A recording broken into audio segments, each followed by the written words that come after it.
हिंदी उपन्यास। नेक्स्ट उपन्यास है बाण भट्ट की आत्मकथा। इसका प्रकाशन वर्ष 1946। इसके लेखक जो हैं आचार्य हजारी प्रसाद द्विवेदी हैं। लेखक का परिचय। आचार्य हजारी प्रसाद द्विवेदी का वास्तविक नाम बैजनाथ द्विवेदी था। तो इम्पोर्टेंट है, आचार्य हजारी प्रसाद द्विवेदी का जो मूल नाम था, रियल नेम जो था, वो बैजनाथ द्विवेदी था। उनका जन्म 19 अगस्त 1907 को आरत दुबे का छपरा ओजवलिया बलिया उत्तर प्रदेश में हुआ था। द्विवेदी जी ने बाल्यकाल से ही श्री व्योमकेश शास्त्री से कविता लिखने की कला सीखनी आरंभ कर दी थी। मतलब बचपन से ही उनके गुरु थे व्योमकेश शास्त्री, उनसे कविता लिखने की इन्होंने कला सीखी। शांति निकेतन पहुंचकर इनकी प्रतिभा और निखरने लगी। कविंद्र रविंद्र का इन पर विशेष प्रभाव पड़ा, मतलब रविंद्रनाथ टैगोर का इन पर बहुत प्रभाव पड़ा। बंगला साहित्य से भी बहुत प्रभावित थे। ये उच्च कोटि के शोधकर्ता, निबंधकार, उपन्यासकार एवं आलोचक थे। सिद्ध साहित्य, जैन साहित्य एवं अपभ्रंश साहित्य को प्रकाश में लाकर तथा भक्ति साहित्य पर उच्च स्तरीय समीक्षात्मक ग्रंथ की रचना करके इन्होंने हिंदी साहित्य की महान सेवा की। वैसे तो द्विवेदी जी ने अनेक विषयों पर उत्कृष्ट कोटि के निबंधों एवं नवीन शैली पर आधारित उपन्यासों की रचना की है, पर विशेष रूप से व्यक्तिक एवं भावात्मक निबंधों की रचना करने में ये अद्वितीय रहे हैं। मतलब भावात्मक मतलब इमोशनल जो रचनाएं इन्होंने की हैं, इनके समकक्ष कोई नहीं रहा। निवृत्त होने के पश्चात, निवृत्त मतलब रिटायर होने के बाद वे निरंतर साहित्य सेवा में जुड़े रहे। 19 मई 1989 19 मई 1979 ईस्वी को ये महान साहित्यकार रोग सैया पर ही अपनी चिर निद्रा में सो गए। मतलब इनकी मृत्यु जो हुई थी 19 मई 1979 को हुई थी। 19 मई 1979 को इनकी मृत्यु हुई थी। अब इनके प्रमुख उपन्यास कौन कौन से हैं? पुनर्वा, बाण भट्ट की आत्मकथा, चारुचंद्र लेख, अनामदास का पौधा। इनके निबंध संग्रह हैं अशोक के फूल 1948 में आया था, कल्पलता 1951 में आया था, मध्यकालीन धर्म साधना 1952, विचार और वितर्क 1957, विचार प्रभा 1959, कुटज 1964, आलोक पर्व 1972। इन्होंने आलोचनाएं की। किस किस साहित्य की आलोचना की? इन्होंने सूर साहित्य की आलोचना की 1936 में। हिंदी साहित्य की भूमिका जो है उसकी भी आलोचना इन्होंने 1940 में की। प्राचीन भारत के कलात्मक विनोद, ये लिखा था 1952 में। कबीर 1942, नाथ संप्रदाय 1950, हिंदी साहित्य का आदिकाल 1952, आधुनिक हिंदी साहित्य पर विचार 1949, साहित्य का मर्म 1949, मेघदूत रू एक पुरानी कहानी 1957, ललित्य तत्व 1962, साहित्य सहचर 1965, कालिदास की लालित्य योजना 1965, मध्यकालीन बोध का स्वरूप 1970, हिंदी साहित्य का उद्भव और विकास 1952, मृत्युंजय रविंद्र 1970, सहज साधना 1963। तो इनकी रचनाएं हैं। अब जो उन्होंने लिखा बाण भट्ट की आत्मकथा, उसके मुख्य तथ्य क्या क्या हैं? स्रोत कहाँ से लिया? हर्ष चरित एवं मिस कैथराइन ऑस्ट्रिया द्वारा प्राप्त कराई गई पांडुलिपि से उन्होंने स्रोत बनाया है। विषय वस्तु क्या है इसके अंदर? सब्जेक्ट क्या है? 17वीं सेंचुरी, 7वीं सदी के भारत की राजनीतिक स्थिति का चित्रण किया गया है इसके अंदर। संभवतः नारी सम्मान की रक्षा का भाव बाण भट्ट की आत्मकथा का मूल केंद्र है। इसका मूल केंद्र क्या है? नारी के सम्मान की रक्षा करनी चाहिए। उस युग में नारी की स्थिति बहुत अच्छी नहीं थी। बाण भट्ट, निपुणिका एवं कृष्णवर्धन के प्रयासों से पहले ही भट्टिनी के सम्मान की रक्षा कर ली गई, तथापि सामंती व्यवस्था में और पुरुष प्रधान समाज में नारी इसी प्रकार उत्पीड़ित होती है। बाण भट्ट की आत्मकथा उपन्यास में बाण भट्ट कालीन 7वीं शताब्दी के हर्ष युग के सामाजिक, राजनीतिक, धार्मिक और आर्थिक स्थिति के ऐतिहासिक तत्वों पर प्रकाश डाला गया है। मतलब हर्षवर्धन का जब राज्य था उस समय किस प्रकार की स्थितियां थी, सामाजिक स्थितियां, राजनीतिक स्थितियां, धार्मिक स्थितियां और आर्थिक स्थितियां किस प्रकार की थी, उस पर प्रकाश डाला गया है। इसमें हर्षकालीन सभ्यता और संस्कृति का एक जीवंत दस्तावेज माना जाता है। उपन्यास के अंतर्गत भारत में तत्कालीन पनप रही प्रवृत्तियों का लेखक ने यथार्थ चित्रण किया। मतलब उस समय लोगों के दिमाग में कैसी कैसी भावनाएं, धारणाएं उत्पन्न होती थी, उसका चित्रण इस उपन्यास के अंदर किया गया है। संपूर्ण उपन्यास 20 उच्छावासों में विभक्त किया गया है, 20 पार्ट्स में है। उपन्यास के आरंभ में लिखा गया है, अत बाण भट्ट की आत्मकथा लिख्यते, आओ बाण भट्ट की आत्मकथा लिखें। ब्राह्मण तथा बौद्ध संघर्ष को दिखाया गया है। तुअर मिलिंद की पुत्री भटनी का अपहरण कर लिया जाता है। दस्यु द्वारा उसे राजघराने के अंतःपुर में बेच दिया जाता है। उपन्यास में बाण भट्ट द्वारा उच्च आदर्श को प्रस्तुत किया गया है, जबकि निपुणिका त्याग की प्रतिमूर्ति है। उपन्यास डायरी शैली में लिखा गया है। उपन्यास में हजारी जी ने पूर्व दीप्ति शैली यानी कि फ्लैशबैक पद्धति का प्रयोग किया है। आचार्य हजारी प्रसाद द्विवेदी की प्रथम औपन्यासिक कृति है। आत्मकथा के रूप में लिखा गया हिंदी का पहला ऐतिहासिक उपन्यास है। मतलब एक बंदा अपनी खुद की कथा लिख रहा है। इस रूप में लिखा गया ये पहला ऐतिहासिक उपन्यास है। यह हर्षवर्धन के दरबारी बाण भट्ट के जीवन पर आधारित उपन्यास है। इस उपन्यास का परिवेश हर्षकालीन समाज है। कथा का अधिकांश भाग कादम्बरी हर्ष चरित्र से लिया गया है। बाण भट्ट और हर्षकालीन युग को उसके तमाम संदर्भ सामाजिक, राजनीतिक, आर्थिक, धार्मिक और सांस्कृतिक के साथ सचित्र वर्णन कर देता है।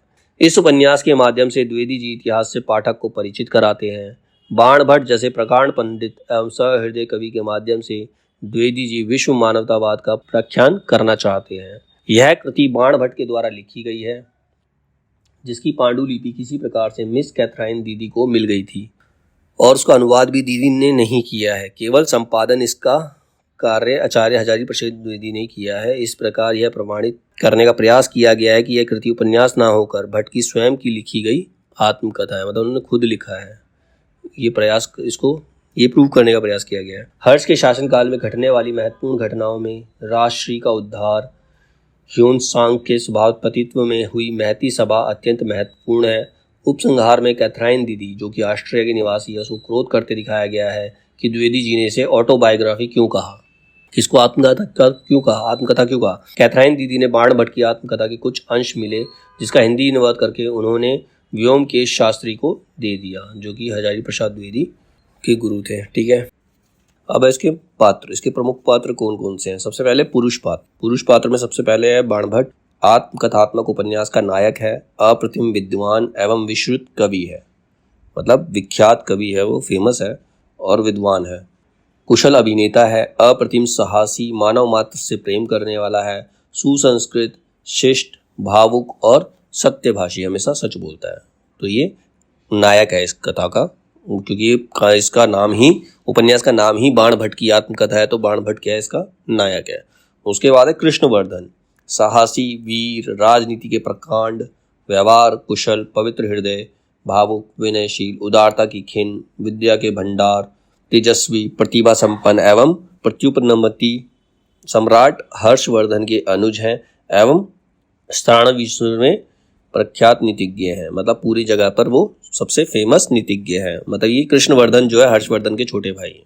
ठीक है, फिर है विग्रह वर्मा, ये मोरवरिराज यशो वर्मा का सेवक है, वीर, साहसी, सेना नायक है, मौर्यवंशी के प्रति अटूट श्रद्धालु है, स्वामी भक्ति, आत्मविश्वासी और स्वाभिमानी है। तो ये विग्रह वर्मा है। फिर है लौरिक देव, ये भद्रेश्वर दुर्ग का स्वामी है, अशिक्षित किंतु नीति कुशल है, पढ़ा लिखा नहीं है लेकिन नीति अच्छी से बनाता है, शालीनता, शिष्टता, साम्यता, वीरता एवं सत्यता का प्रतीक है, स्वाभिमानी है, सादगी पसंद है और कृत्रिमता विहीन और संयमी है। मतलब इसके अंदर कोई काल्पनिकता नहीं है, मतलब फेक नहीं है, बिल्कुल भी जो भी है रियल है।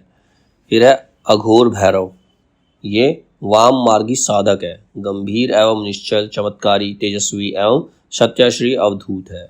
फिर है सुगत भद्र, बौद्ध भिक्षु है और एक आचार्य है, परम विद्वान एवं अलौकिक अध्ययनशील। इसके अतिरिक्त कंचुकी, वाभ्रव्य, विरक्तिव्रज, ग्रह वर्मा, शार्विकल, धावक, सामने देवी मंदिर का पुजारी, महाराज हर्षदेव, वशुभूति, उगपति, अघोर घंट और तुवर मिलिंद आदि अनेक पात्र इस उपन्यास में आते हैं। इन सबका परिगण करना आवश्यक नहीं है। मतलब मेन कैरेक्टर कौन है, मेन कैरेक्टर है हमारा सबसे पहला तो बाण भट्ट है, फिर कृष्णवर्धन है जो कि राजा हर्षवर्धन का भाई है, फिर विग्रह वर्मा है, लौरिक देव है, अघोर भैरव है और सुगत भद्र है, ये के मेन पुरुष पात्र है। फिर इसमें स्त्री पात्र कौन कौन से हैं, भटिनी जो उसकी प्रेमिका है, उपन्यास की नायिका है और बाण भट्ट की प्रेमिका है, देवपुत्र तुमुर मिलिंद की अपहृता कन्या, मतलब वो देवपुत्र की कन्या है जिसका अपहरण कर लिया गया है, कोमल, मधुर एवं उदार हृदय है, भगवान महावराह की उपासिका है, अद्भुत प्रेम की साधिका, करुणा एवं निराशा की मूर्ति है।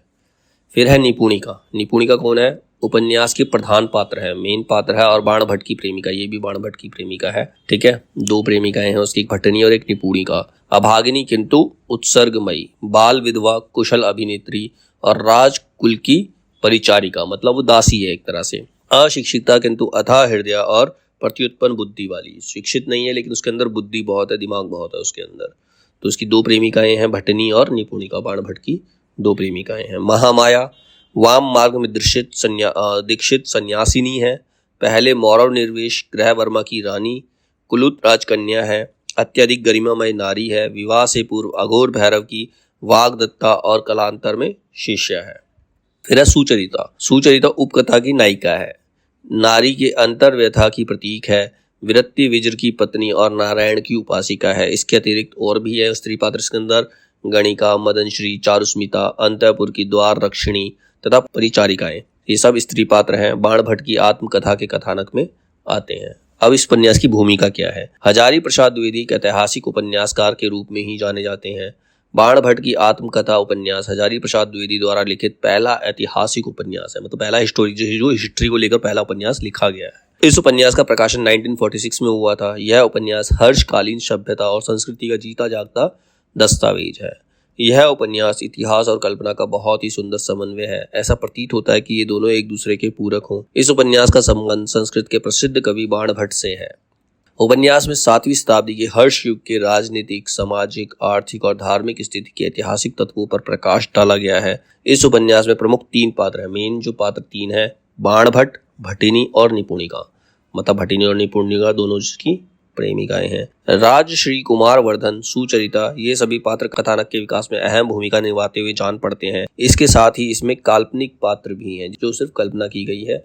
हजारी प्रसाद द्विवेदी ने प्राचीन कवि बाणभट्ट के जीवन को बहुत ही कलात्मकता से गूंथ कर एक ऐसी कथा भूमि निर्मित की है जो जीवन सत्यों से रसमय साक्षात्कार कराती है। मतलब जो भी दिखाती है उस सब कुछ सच है, लेकिन बहुत अच्छे तरीके से दिखाती है।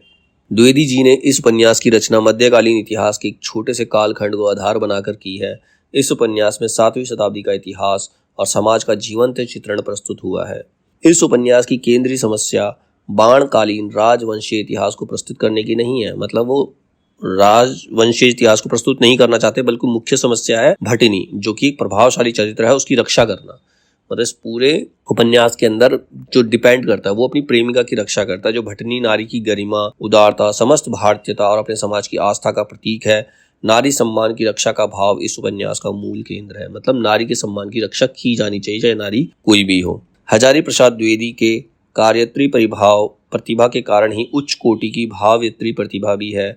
यहाँ द्विवेदी जी के संबंध में डॉक्टर हरदयाल का एक कथन बिल्कुल उचित जान पड़ता है कि बाणभट्ट की आत्मकथा ऐतिहासिक उपन्यास के दायित्व को निभाने में पूर्णतः समर्थ है। हम इसको ऐतिहासिक उपन्यास बोल सकते हैं। ठीक है।